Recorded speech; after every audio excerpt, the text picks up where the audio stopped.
Hoy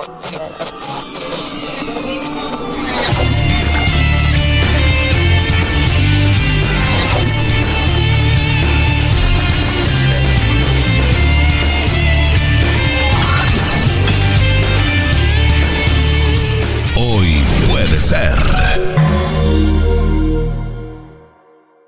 Esta columna lo que trata de hacer es, en este comienzo de año, un punto cero para que después sí nos podamos dedicar a la coyuntura o a los temas que se vayan desarrollando. Pensábamos en conjunto el de ponerlo como inicio del primer cuarto del siglo XXI. O sea, ya pasaron 25 años del siglo XXI con todo lo que ello significa. La verdad que lo he visto en otros lugares y ha sido muy interesante todo lo que ha tenido para aportar, así que me parecía interesante traerlo acá a esta columna, el de que ya pasaron 25 años de los primeros 100 años del siglo XXI. Y bueno, a partir de ahí, como le mandamos saludos a los historiadores Fabio Nigra y Mariana Mastrangelo, que nos vamos a basar un poquito en lo que es el Hobsbawm, donde él establecía, el siglo XX corto, en donde para él, por las características de lo que había pasado en el siglo anterior, en 1914 a 1989, se presentaba como que ahí se había desplegado todo el siglo XX. Y bueno, y pareciera que ahora se está terminando lo que había empezado en el 90 con ese fin del siglo XX. Y bueno, y se están presentando características de un agotamiento de algo. No se sabe bien qué. Algunos hablan de crisis, otros de transición, pero eso es lo que básicamente, si le tuviéramos que poner un título a estos primeros 25 años que pasaron, es que algo está cambiando, ¿no? Es como un bolero, así como un tema, algo está cambiando y lo cual hace que cualquier análisis sea difuso, porque como estamos en una época en donde no se sabe bien de dónde venimos y hacia dónde vamos, es que uno tiene que volverse reiterativo. A eso es lo que me refiero con los refritos y con las categorías y análisis de lo que uno puede aportar en estos 25 años. Es interesante cuando se lo ve como un puente entre los 100 años de 1925 a 2025, donde hay características que son interesantes de comparar. En esa definición de transición, ¿no? En principio del siglo XX estamos en una transición en donde el Imperio Británico ya estaba en su declive y en donde Estados Unidos ya asomaba como nueva potencia mundial. Bueno, hoy podemos hacer lo mismo con respecto a Estados Unidos y a China. Así que fíjense cómo se agrandó el mundo, en donde países que antes ni figuraban en el mapa, como China, a comienzos de 1925, que estaba casi en una época feudalismo, ahora está en una época completamente de fortalecimiento, pujanza. Sí, político, social y hasta cultural. Creo que toda Asia en los últimos 10 años ha tenido un fortalecimiento cultural. Sí, de hecho la geografía, que es una ciencia social, aunque no lo parezca, lo último que entró al capitalismo avanzado fue justamente Asia y ese continente más grande, y ahí está la India, China, Rusia, todo lo que es el sudeste asiático. Ahí los británicos no se les ocurrió mejor idea que meter todo en un mismo continente. Mientras tanto que los países europeos, que no son más de una docena, son un continente en sí. Entonces ahí uno ya ve un poco las características de la herencia de ese siglo XX, y ahí ve cómo nuevos actores están entrando en lo que vendría a ser la geopolítica, en la arquitectura de esta aldea global, como le gustaba decir en los 90, que parece que se está acabando, y ahora la coyuntura nos está mostrando que hay conflictos viejos, nuevos, que se reavivan, se intensifican, y entonces ahí metiéndonos ya en el acontecimiento que sí tiene que ver con este último año, es el triunfo de Trump. Y si hubiese que ponerle un título al triunfo de Trump, el triunfo de Trump es el triunfo chino.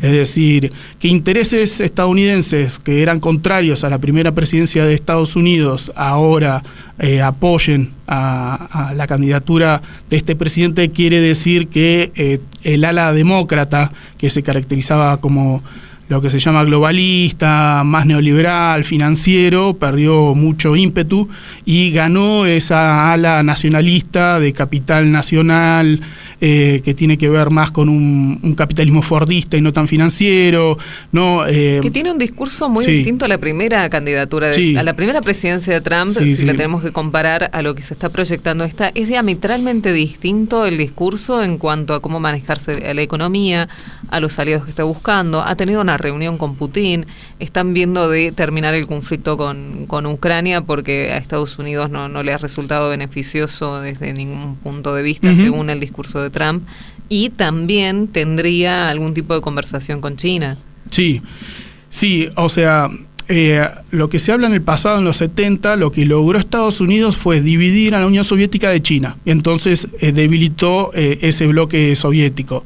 Entonces ahora lo de Trump sería un refrito de esa política exterior, en donde lo que hizo la política exterior de Estados Unidos durante estos años es acercar a Rusia con China. Entonces ahora la política exterior de Trump lo que quiere es reconciliarse, o por lo menos no ser tan confrontativo con Rusia, porque eso entendieron que lo acercó a China. Entonces, como Estados Unidos detecta que China es la mayor amenaza, porque tiene la capacidad económica, militar, nuclear, cultural, de remoldear el sistema internacional, es que entiende que es su, si se quiere, mayor amenaza. Bueno, existe como una escala, desafío o amenaza. Bueno, Estados Unidos directamente lo calificó como amenaza, o sea, es el país que le compite directamente en todo, y China lo acepta y lo desafía abiertamente, así que por eso hay como similitudes de hace 100 años, ¿no? Aunque ahora el país es nuevo, pero la lógica es la misma. Un imperio no tan pujante, en decadencia, que ya muestra los dientes, se muestra belicoso, se pelea con todo el mundo, y entonces ahí justamente entra lo que decís vos, Tamara, en donde ya, si se quiere, el nivel de aislamiento que está proponiendo Estados Unidos, de alejarse de Europa, de ponerle aranceles a México, a Canadá, o sea, de, si se quiere, romper todo lo que el mismo Estados Unidos construyó desde la Segunda Guerra Mundial para acá, la ONU, el FMI, la OMC. Bueno, Estados Unidos, en su política confrontativa con China, está apostando a que Estados Unidos se repliegue, ¿no? O sea, a lo largo de la historia los imperios siempre han tenido que en algún momento dejar de expandirse porque no pueden controlar lo que tienen, y entonces, por lo visto, en este rasgo de época, Estados Unidos lo que está detectando es que tiene que replegarse hacia su interior, y que el conflicto con Rusia no tiene nada que ver. Por eso se hablan cosas que en otro momento serían como hilarantes, que Groenlandia pase a ser parte de Estados Unidos, que Canadá pase a ser de Estados Unidos. Entonces, bueno, Canadá, que está estrenando un nuevo ministro, que le va a costar estar a la sombra de lo que ha sido Trudeau, por ejemplo, que tenemos a McCartney ahora muy nuevo. Y que pareciera ser respuesta al trumpismo y que lo desafiaría. Entonces hay que ver en qué termina esto, en donde la política exterior de Estados Unidos en la presidencia de Trump está girando a que al final los que eran aliados ya no lo son, y Rusia, que era un adversario, ahora vendría a ser un potencial, digamos, apaciguador, y en donde hay que ver qué pasa con esa confrontación China, donde ya China declaró que, bueno, vos querés que vayamos a la guerra de cualquier tipo de índole, nosotros estamos completamente abiertos. Cabe destacar que China, en la asunción de Trump, mandó al vicepresidente, o sea que mandó todas las señales de distensión, y Estados Unidos sigue en una prédica belicosa que no se sabe bien. O sea, desde la teoría de las relaciones internacionales, donde alguien tiene que volver su poder explícito, es decir, ya confrontativa en base a la coerción, bueno, es que está demostrando su agotamiento. Me están entendiendo que China hace todo lo contrario.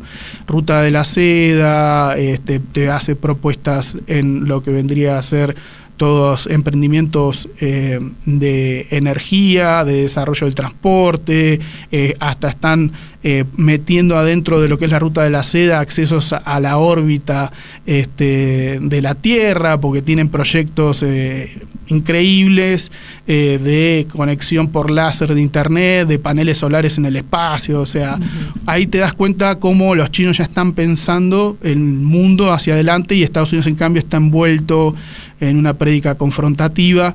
Y bueno, eso es así a vuelo de misil en términos de época, el diagnóstico actual. Y bueno, y tenemos que llegar a la Argentina. Si hacemos el análisis internacional, ahora veamos cómo eso afecta a nuestro país. Sí. Actualmente la Argentina también está, se puede tender un puente con 1925. En 1925 la Argentina estaba muy alineada con el Reino Unido, con el Imperio Británico de ese momento, y dependía completamente de las inversiones de ese país. El modelo agroexportador es el modelo a medida que hizo el Reino Unido de la Argentina. Que básicamente que la Argentina aportaba toda la materia prima que después el Reino Unido elaboraba y la vendía al mundo y a la misma Argentina. Bueno, actualmente la política exterior de este gobierno eligió la misma fórmula, pero con Estados Unidos. O sea, está completamente alineado, y sobre ese alineamiento es que está jugando que un acuerdo con el FMI logre la sangría, como les gusta decir a ellos, dólares frescos, porque ya estamos en un término que no es que es refinanciamiento de deuda, sino que es ingresos de nuevas divisas, ¿no? Dólares que no tenías, haces un intercambio por un nuevo papel para que no te saquen los dólares que se deberían llevar, ¿no? Ese es un refinanciamiento. Sino que ahora entrarían 8.000 millones. Y bueno, y eso sería para tratar de aliviar las bajas reservas del Banco Central. Y ese parece ser el tiro de plata. Entonces, lo que ya venía apostando, y que ya lo hemos hablado acá en este programa, de que las buenas relaciones Argentina con Estados Unidos, Trump con su presidencia, mediante su lobby con el FMI, logre destrabar 8.000 millones, que serían los suficientes como parar la sangría que está habiendo actualmente, que el Banco Central está teniendo que vender dólares para que no se dispare el tipo de cambio y haya una devaluación, y el gobierno ha tenido que salir a decir que no iba a devaluar. Bueno, en esos términos estamos, en donde la Argentina está completamente endeudada, ¿no? O sea, si hay una historia de Latinoamérica, es la historia de la deuda externa, en donde el crecimiento de los países de Latinoamérica no se ha concretado porque ha tenido que, en vez de dedicarse a crecer, es a pagar deuda. Bueno, bajo esos mecanismos es que desde los 80 para acá se hizo una cantidad de legislación para que por lo menos el endeudamiento pase por el Congreso, que es quien representa la voluntad general de la nación, ¿no? O sea, vos si querés mover Fuerzas Armadas o recibir Fuerzas Armadas, lo tiene que autorizar el Congreso. Bueno, con el endeudamiento ocurría lo mismo. Entonces ahora hay todo un tejimaneje respecto a eso, en que actualmente el gobierno quiere sacar el endeudamiento por decreto y no por que lo apruebe el Congreso. Esto ya ocurrió en el pasado, que fue con el gobierno de Mauricio Macri, con esos 55 mil millones, que ya la Argentina, incumpliendo la ley, sin un diagnóstico técnico de por qué se justificaría tomar deuda, ¿no? Respondiendo a esto que decía antes, de que como el problema de la Argentina y de Latinoamérica es el gran endeudamiento, se contemplaba un montón de pasos, y uno de esos era un informe técnico en donde personas técnicas evaluaran la justificación de por qué ese endeudamiento. Bueno, y que de hecho, por ejemplo, para comparar casos, Bolivia pasó casi por el mismo endeudamiento durante el régimen de Janine Áñez, y cuando le derrocan a Janine Áñez de ese gobierno, asume el poder democrático, devuelven íntegra esa deuda con la justificación de que nunca hubo un informe técnico, de que no se justificaba esa cantidad, entonces se la devolvieron íntegra al Fondo Monetario Internacional. No me cobre los intereses, le dijeron. No me cobre los intereses, toma, te devuelvo todo, porque eso no se hizo como se tenía que hacer, así que chau, nos vemos. Cosa que no hizo Argentina. No, nunca repudió la deuda, tampoco el gobierno de Alberto Fernández, que era una de las cuestiones que se discutía en ese momento, que la Argentina es la mayor tenedora de deuda del FMI. De hecho, le costó a los técnicos del FMI que autorizaron ese endeudamiento sus cargos. Todos los actuales cargos del FMI están muñequeando ahí entre dar o no dar, y basándose hasta en el pasado de la misma Argentina, en el 2001, en donde ese acuerdo que se llamó megacanje terminó sin efecto porque el mismo FMI lo suspendió con ANUPSIM en ese momento, cortó el financiamiento y fue como la última señal para que cayera el gobierno de la Rúa. Así que estamos en un diálogo entre 2001, en donde el FMI cortó el financiamiento. Bueno, actualmente no lo quiere hacer el FMI porque sabe las consecuencias, pero tampoco quiere que ocurra lo de Mauricio Macri, que los 50.000 millones se fugaron. Entonces se está tratando ahí de ver cómo muñequean políticamente para que no caiga ni tampoco la fuguen. Uh-huh. Bueno, estábamos analizando este primer cuarto de siglo y yo no puedo evitar pensar, iniciamos el siglo en una situación muy similar a la hora de plena incertidumbre en cuanto a lo económico y social en Argentina. La incertidumbre, la crisis del 2001, después los 5 presidentes que hemos tenido en ese entonces, y una Argentina que parecía que se estabilizaba en algún punto del 2006-2009, vuelve a una situación de crisis y de desestabilidad en cuanto a los partidos políticos, falta de credibilidad, falta de gobernabilidad. Sí, de hecho es también lo interesante, porque en 1925 Alvear está terminando su mandato y asume Irigoyen, y eso implica que la UCR se parte entre el ala más irigoyenista y la más conservadora, cuando en realidad la Unión Cívica Radical era una reacción a los conservadores. Uh-huh. Entonces, hasta esa misma lógica logra partirse en esa época, y después, viene la década infame. Bueno, es un interesante diálogo con la historia, que eso me parece lo más interesante de la columna, es que podamos traer una visión histórica que en general en el presente, en el sentido común, no siempre estamos bajo ese bombardeo informático de información, y en donde es difícil mirarlo en perspectiva histórica. Entonces, actualmente la Argentina está con una grave deficiencia de representación. De hecho, ese es uno de los principales argumentos a los cuales se atribuye el triunfo de Milei, que el electorado salió espantado de lo que ya había votado en el 2015 con Mauricio Macri, después en el 2019 con Alberto Fernández. Entonces, viendo que las dos opciones que ya había votado era... que eran las más tradicionales. Que eran las más tradicionales, claro. O sea, un partido supuestamente...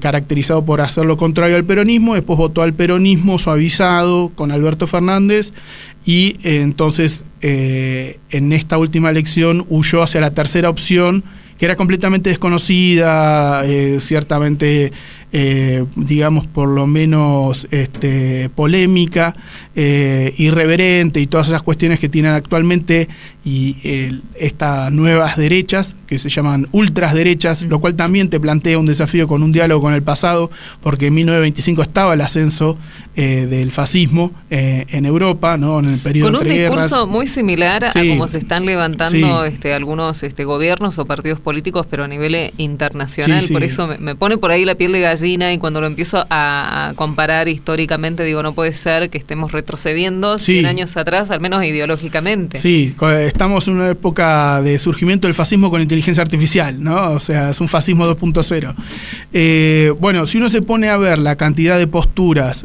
¿no? Y nuestro presidente fue a un encuentro de ultraderecha hace poco tiempo, llama la atención, primero, la cantidad, el discurso, y acá entra también lo interesante de comparar, porque los gobiernos de ultraderecha, como el de Meloni de Italia, o ahora el AfD que ganó en Alemania, o el mismo Trump, tienen un discurso hacia el interior de la nación.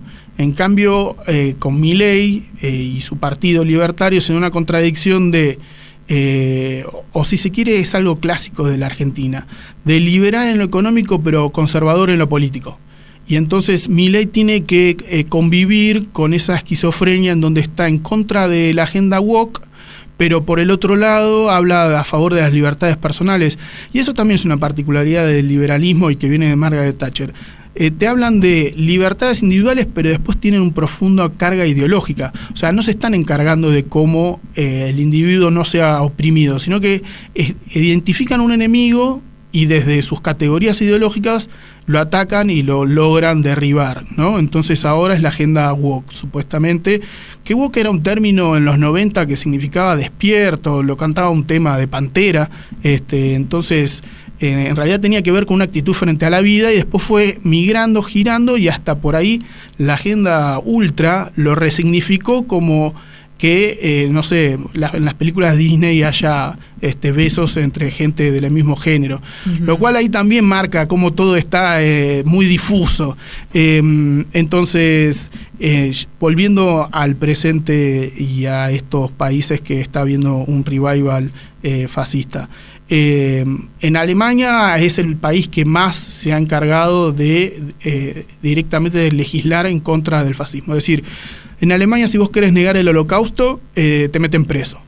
Pero sin embargo ahora está habiendo un partido de carácter neonazi que está hábilmente reayornándose para mostrarse en realidad pro-alemán en contra de Estados Unidos, y eso frente a los grandes costos de vida que aumentó, frente a lo que es la falta de energía rusa barata, hizo que haya una inflación en euros en Alemania, que era la locomotora de Europa, un alquiler sale carísimo, viene a la mesa de carísimo.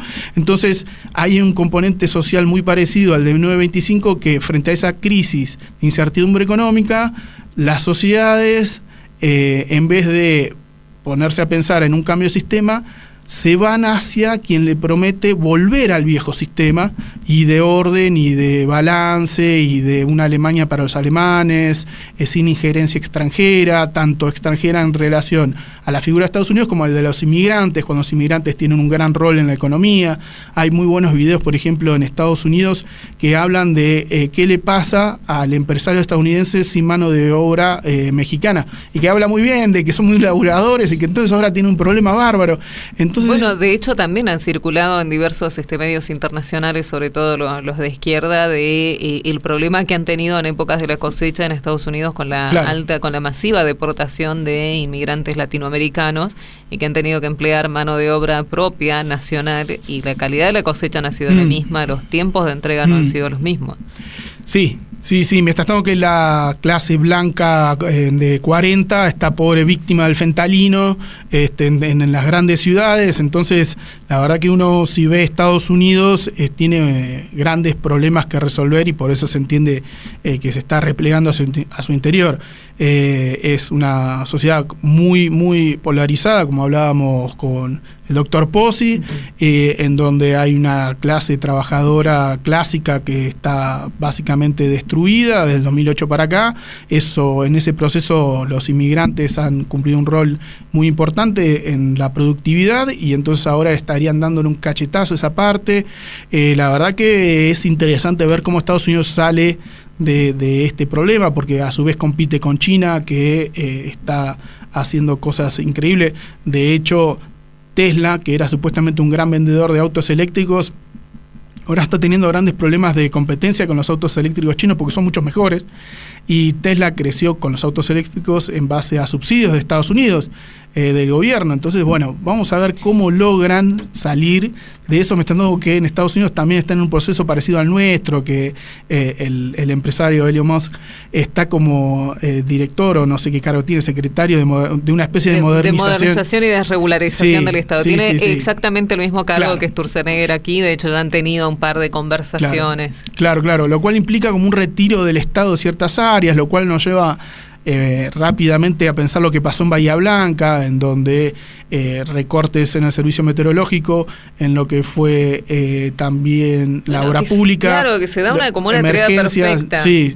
Bueno, las tragedias generalmente siempre son una confluencia de varios factores que salen mal, o sea, muchas cosas que salen mal igual a una tragedia. Bueno, este gobierno, entre incendios en Córdoba, que vendió los helicópteros hidrantes, actualmente incendios en el sur, bueno, hay un retiro del Estado, y si uno hiciera una recapitulación de las cuestiones ambientales que se vienen dando en la Argentina, también uno tiene para pensar.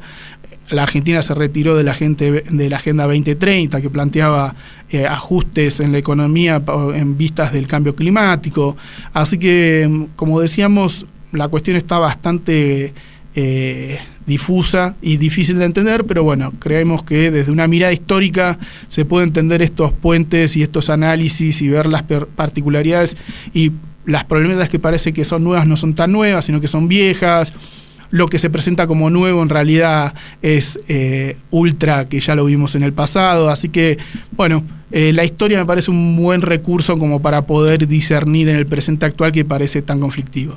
Bien, estuvimos aquí conversando con el profe Alberto Martínez del Peso, intentando hacer un análisis de este primer cuarto de siglo, de este nuevo milenio que hemos empezado ya con bastantes problemas, con incertidumbres, problemas y crisis económica a nivel internacional, y es lo que vamos a intentar seguir analizando programa a programa cada martes, aquí desde Hoy Puede Ser, así que nuevamente bienvenido a este 2025, al aire de Hoy Puede Ser. ¿Cómo viene el cuatrimestre con los alumnos? Muchas gracias. Bien, por suerte varios ingresantes vienen más o menos de buena formación, así que en Historia Contemporánea, que nos toca este primer cuatrimestre, justamente van a tener que empaparse de esto, de que es la historia. Que vean lo útil que es saber historia, no son datos del pasado y que quedan ahí nomás, porque la historia lamentablemente siempre se repite y nos da este bagaje para poder analizar. Bien, profe, muchísimas gracias entonces, bienvenido de nuevo a casa y bueno, nos reencontramos el próximo martes, salvo que antes, bueno, no sé, haya alguna juntadita, algún brindicito, algo. Un vermú. Qué fresco, qué joven que estamos. Viejo nuevo. Claro, sí, pero bueno, profe, un gustazo, ¿nos reencontramos el martes? Listo, perfecto, quedamos así. El profe Alberto Martínez del Peso y su columna de análisis político. Hoy Puede Ser.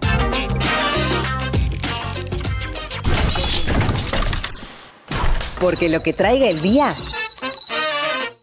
depende de vos.